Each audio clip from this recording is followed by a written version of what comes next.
हिंगोली लोकसभेसाठी महायुतीकडून भाजपचे इच्छुक असलेले रामदास पाटील सुमठाणकर यांनी बंडखोरी करत उमेदवारी अर्ज भरलाय।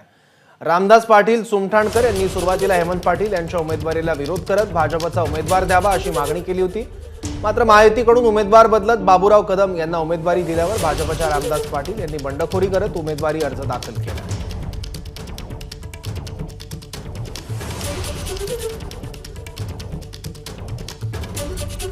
सुरुवातीला शिवसेनेच्या उमेदवाराला विरोध आणि आता थेट बंडखोरी। ज्यांनी विरोध केला होता तेच रामदास पाटील आपल्या सोबत आहेत। आज शेवटच्या दिवशी तुम्ही अखेर बंडखोरी करत अर्ज भरलाय, काय कारण आहे युती असताना अर्ज भरण्याचं? याला बंडखोरी नाही म्हणत।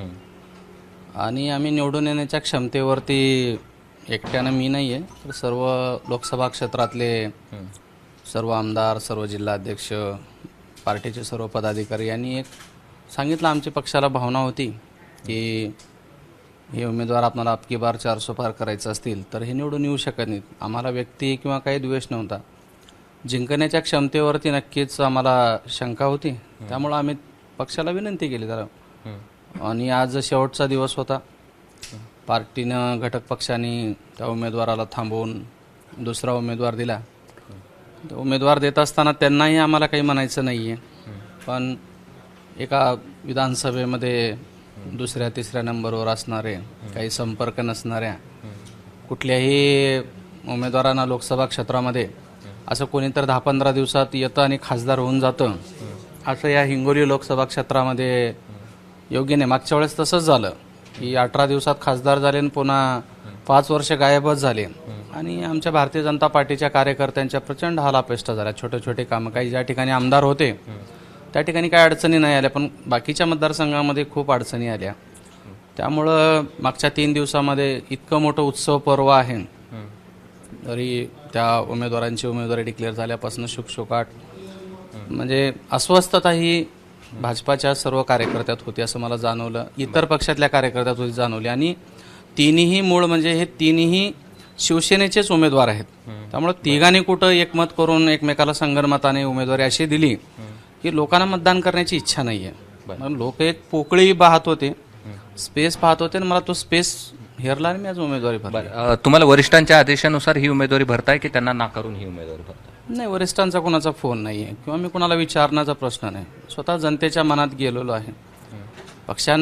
पक्षाची काहीतरी अडचण असेल किंवा पक्ष नेतृत्वाची काही अडचण असेल, त्यामुळे ते घटक पक्षाला जागा गेलं। अन्यथा आम्ही इथं मागच्या 2.5-3 वर्षापासून आम्ही लोकसभा प्रवास योजनेच्या माध्यमातून प्रत्येक बूथवरती आमचं बांधणी आहे, प्रत्येक तांडावाडीवरती आमची बांधणी आहे। युती धर्मामध्ये साहजिकच वरून तुम्हाला सांगितलं जाईल की अर्ज मागे घ्या, तर तुम्ही घेणार? मी फार विचारांती अर्ज भरलेला आहे, फार विचारांती, कारण मी प्रशासकीय सेवेत होतो। मी सर्वस्व समर्पण करून भारतीय जनता पार्टीमध्ये मागच्या 3 काम करतो। इथं बूथवरती इथलं काम, या भागातले सर्व, एखाद्या गावात गेलात तर म्हणजे आमचं काम किंवा आमचं नाव कोणी सांगत नाही असं नाही आहे। आम्ही पार्टीनं आमच्यावरती खूप प्रेम केली, खूप जीव लावले, आम्हाला सन्मान दिला, परंतु पार्टीचा कुठंतरी हा निर्णय म्हणजे पक्षाला, हा जो घटक पक्षाला गेलेला निर्णय आहे बघा, त्यांचे मतदान हे आमचं भारतीय जनता पार्टीचं हे 33-34% मतदान आहे की आज, म्हणजे आमचं म्हणणं की एखादा कार्यकर्ता जर दिला असता किंवा मग आता तुम्ही या लोकसभेतून तिथं दुसऱ्या तिसऱ्या तिन्ही उमेदवार म्हणजे त्या दृष्टीनं माघार घेणार नाही, मी विचार करून फॉर्म भरलेला आहे। फडणवीसांनी सांगितलं तर माघार घेणार? सरांशी मी विनंती करल, माझे ते दैवत आहेत, माझे नेते आहेत, ते मी सरांना विनंती करेल की मला याच्यातून सूट द्या, मी लढणार आहे, मी विनंती करेल त्यांना। बरं, आता माघार नाही, मी लढणार आहे। मी फॉर्म फार काळजीपूर्वक, कार्यकर्त्यांच्या अत्यंत तीव्र भावना होत्या, मी छातीवर दगड ठेवून हा निर्णय घेतलाय।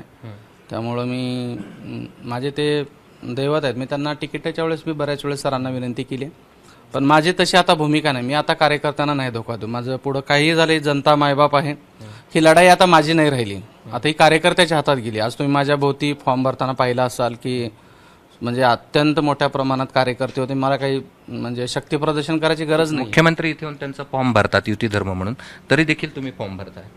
मी माझा फॉर्म भरला, मला कोण आले म्हणजे ते माझ्या शहरात आहे ते मला कळालं, पण माझा फॉर्म मी भरू नये असं नाही। माझ्याबरोबर भाजपाची भूमिका आहे, मी आता वैयक्तिक अपक्ष म्हणून फॉर्म भरला आहे, त्यामुळे पक्षाची भूमिका मी नाही सांगू शकत। मी पार्टीचा सामान्य कार्यकर्ता आहे, पार्टीनं मला इलेक्शन कमिशन मला 3-4 दिवसामध्ये अपक्ष सिम्बॉल देईल आणि माझा फॉर्म झाल्यानंतर मी तो सिम्बॉल घेऊन लोकांपर्यंत मी माझ्या स्तरावरती मत मागणार आहे. धन्यवाद. हे होते साहजिकच इथं युती आहे, मात्र तरी देखील भाजपात असलेले आणि खास करून फडणवीसांच्या जवळ असलेले व्यक्तींनी देखील या ठिकाणी हिंगोली मतदारसंघामध्ये अर्ज भरला आणि अपक्ष लढण्याची त्यांनी तयारी देखील ठेवली आणि त्यांचं म्हणणं आहे की जो उमेदवार दिला आहे तो निवडून येण्यासारखा नाही आणि त्यामुळे लोकभावनेतून त्यांनी हा या ठिकाणी फॉर्म भरला आहे. मात्र हे फॉर्म ठेवणार का नाही आणि अपक्ष राहतील का नाही हे मात्र फॉर्म घेण्याच्या तारखेच्या शेवटच्या दिवशीच आपल्याला कळेल.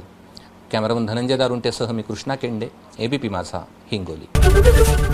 एबीपी माझा, उघडा डोळे बघा नीट.